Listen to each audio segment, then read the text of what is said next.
आगे इस पे ठीक।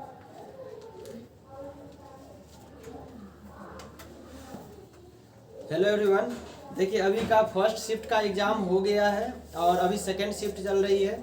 तो फर्स्ट शिफ्ट में अभी आपको मैथ से जो संबंधित प्रश्न पूछे गए हैं उसका कुछ प्रश्न हमारे पास आया है कि किस तरह के प्रश्न पूछे गए हैं। तो अभी हम आपको गणित के बारे में बताएंगे, गणित से किस तरह के प्रश्न अभी पूछे गए हैं फर्स्ट शिफ्ट में। आज तारीख है 23 फरवरी 2024। तो 23 फरवरी का पहला शिफ्ट का एग्ज़ाम हो गया क्लियर और सेकेंड शिफ्ट में जो है कि अभी एग्ज़ाम जारी है। आधा घंटा के बाद वो भी ओवर होगा, फिर हम आपको सेकेंड शिफ्ट का बताएंगे। अभी फर्स्ट शिफ्ट में दिखाते हैं कि 23 फरवरी को किस तरह के प्रश्न पूछे गए। देखिए पहला प्रश्न जो पूछा गया था टाइम एंड वर्क से, एक प्रश्न पूछा गया है टाइम एंड वर्क से, समय और कार्य से। इसमें पूछा गया था कि ए किसी कार्य को 7 दिनों में पूरा कर सकते हैं तथा बी उसी काम को 14 दिनों में समाप्त कर सकते हैं तथा ए बी और सी मिलकर इस काम को 10 दिन में पूरा कर सकता है, तो सी अकेला इस काम को कितने दिनों में पूरा कर लेगा। प्रश्न क्या था, ए किसी काम को 7 दिनों में, बी उसी काम को 14 दिन में और ए प्लस बी प्लस सी तीनों मिलकर 10 दिनों में। तो कहता है सी अकेला इस काम को कितने दिनों में समाप्त कर सकता है। तो आपको बनाने का तरीका पता ही है। इसका हम क्या करेंगे, टोटल वर्क निकालेंगे, एक दिन का कार्य निकालेंगे और इस दोनों को जोड़ के ए प्लस बी प्लस सी में से घटा लेंगे और सी का जो वैल्यू होगा टोटल वर्क में भाग देंगे तो आपका आंसर आ जाएगा। सॉल्यूशन हम शाम में बताएंगे। अभी हम आपको टाइप बता रहे हैं किस तरह से प्रश्न पूछे गए हैं। देखिए नेक्स्ट जो क्वेश्चन पूछा गया है टाइम एंड डिस्टेंस से। इसमें कहा गया है कि एक ट्रेन की लंबाई, एक ट्रेन की लंबाई 350 मीटर है तथा इसकी चाल 78 किलोमीटर प्रति घंटा है। एक दूसरी ट्रेन जिसकी लंबाई 190 मीटर एवं चाल 66 किलोमीटर प्रति घंटा है, तो एक दूसरे को, तो कहता है तो एक दूसरे को पार करने में कितना समय लेगी यदि दोनों ही ट्रेनें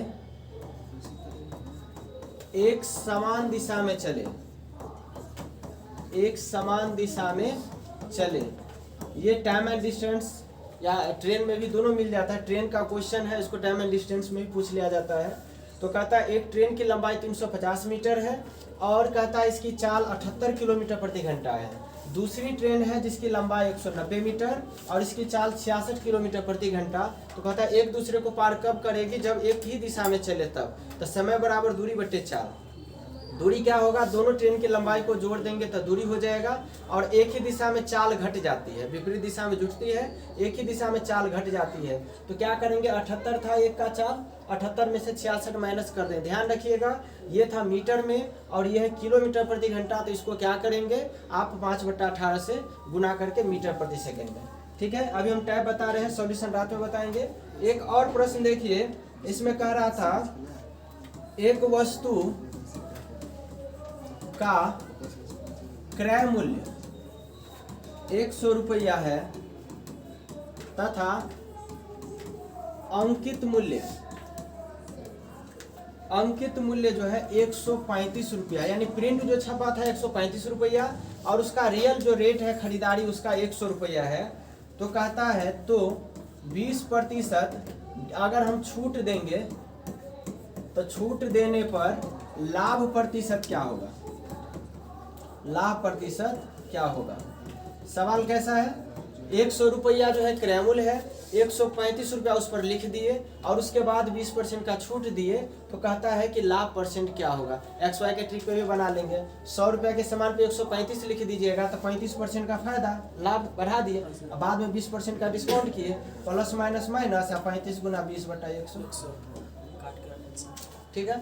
या डायरेक्टो हो गया आपका, इसमें 20% छूट था, 13.5 गुना 27 रुपये का छूट, यानी 108 रुपये में बेचेंगे। 100 रुपये का 108 में बेचेंगे तो 8% का लाभ होगा।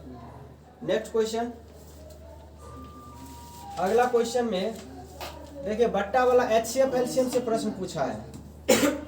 ऐसे A/B अनुपात C/D अनुपात E/F इस तरह का है। इसमें पूछा है LCM क्या होगा।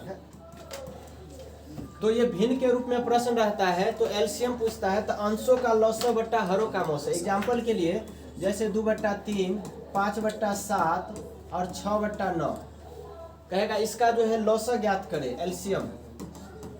तो इस सब का लौसव निकालेंगे, ठीक है। इस सब का LCM कितना हो जाएगा 30, अब बट्टा में मौसव क्या 1, यानी कि 30 हो गया, ठीक है। अगला क्वेश्चन, सिंप्लीफिकेशन से 2-3 प्रश्न पूछे गए थे और सिंप्लीफिकेशन का हम कल रात में एक वीडियो बनाए थे जिसमें हम 7-8 क्वेश्चन लगभग 10 के अंदर में ही क्वेश्चन बताए हैं अलग अलग टाइप का, जो आपको एक फॉर्मूला बेस्ड था और दूसरा था कि आप बोर्ड मास पे बनाने वाला। तो फॉर्मूला और बोर्ड मास के आधार पर आज भी 2 से 3 प्रश्न पूछे गए हैं, ठीक है। तो आप जो है कि सिंप्लीफिकेशन वाला वो वीडियो रात वाला जरूर देख लीजिएगा। ज़्यादा मिनट का वीडियो का होगा भी नहीं, आधा घंटा भी नहीं होगा वीडियो का, और उसमें ज़्यादा चीज़ बताया गया। उसी टाइप का क्वेश्चन 2-3 पूछा गया है। सिंप्लीफिकेशन से जो है 2-3 प्रश्न है जिसको सरलीकरण बोलते हैं। सिंप्लीफिकेशन से 2 से 3 प्रश्न आ रहे हैं, आज के बारे में बात कर रहे हैं, ठीक है। टाइम एंड वर्क से आया, ट्रेन से आया, उसके बाद जो है HCF LCM से आया, उसके बाद डिस्काउंट से लाभ हानि से आ गया, और उसके बाद जो है कि देखिए क्षेत्रमिति से पूछा है एक क्वेश्चन।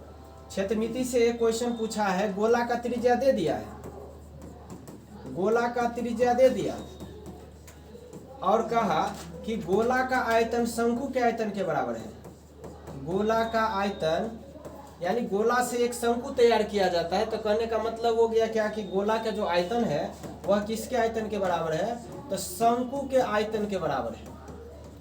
तो पूछता है शंकु का जो है ऊंचाई क्या होगा। तो आपको दोनों का फॉर्मूला यहाँ मान पुट कर दीजिए। यहाँ r तो दिया ही रहेगा 4/3 πr3, तो इधर तो पूरा हल हो जाएगा। इस तरफ h साइलेंट रहेगा, उसी का वैल्यू निकालना है। हल हम बताएंगे आपको सामने, ठीक है। क्वेश्चन समझ गए क्या था क्वेश्चन। अगला जो क्वेश्चन था चक्रवृद्धि ब्याज से प्रश्न पूछा था। चक्रवृद्धि ब्याज से क्या प्रश्न था, चक्रवृद्धि ब्याज से प्रश्न था कि मूलधन दे दिया है 54,000, मूलधन 54,000, समय दे दिया है 1.5 वर्ष और दर दे दिया है 20%, और ब्याज की जो गणना की गई है अर्धवार्षिक है। तो जब ब्याज की गणना अर्धवार्षिक हो तो समय को 2 गुना और दर को 2 से भाग दिया जाता है, यानी ये हो जाएगा 3/2, तो इसको 2 से गुना करेंगे तो समय हो जाएगा 3, और 2 से भाग देंगे तो दर होगा 10%। और यहाँ से आपको पूछ रहा है CI क्या होगा, चक्रवृद्धि ब्याज क्या होगा। समझ गए सवाल क्या था, मूलधन दिया था, समय दिया था, दर दिया था, अर्धवार्षिक है सो बता दिया, और आपसे चक्रवृद्धि ब्याज पूछा। नेक्स्ट क्वेश्चन देखिए, इसके बाद जो है एक आयत का प्रश्न आया था। आयत के प्रश्न बहुत ही सिंपल प्रश्न था, लंबाई दे दिया था और उसके बाद जो है चौड़ाई भी दे दिया था। आप पूछा था क्षेत्रफल क्या होगा, लंबाई चौड़ाई दे दिया और कहा क्षेत्रफल क्या होगा। तो आयत का क्षेत्रफल लंबाई गुने चौड़ाई, जो अंक दिया था खाली दोनों को गुना कर दीजिए, यानी इतने चैप्टर से जो है कि आपको प्रश्न अभी फर्स्ट शिफ्ट का पूछा गया था, और अभी बाकी जो है ये मैथ का प्रश्न था, और अभी सेकेंड शिफ्ट का जो है एग्जाम चली रही। आधा घंटा के बाद हम वो भी लैब में बता देंगे कि नेक्स्ट जो है सेकेंड शिफ्ट में किस तरह के क्वेश्चन पूछे गए हैं। तो इस आधार पे आपका भी एग्जाम हो आज चाहे बाद में होना, तो अभी देख लीजिए, सॉल्यूशन हम शाम में बताएंगे, ठीक है। अब सेकेंड हम आपको आधा घंटा बाद बताएंगे सेकेंड शिफ्ट का। फर्स्ट शिफ्ट का लगभग क्वेश्चन ठीक है, कोई हार्डली क्वेश्चन तो नहीं हिंदी पूछे, सरोज से पूछेंगे सेकेंड। जैसे बनाएंगे अभी दूसरा। हाँ सेकंड वाला अभी शुरू से पूछेंगे ना, उसको तो पहले ही बता दिए ना कि पूछेंगे क्या थी करके वाला।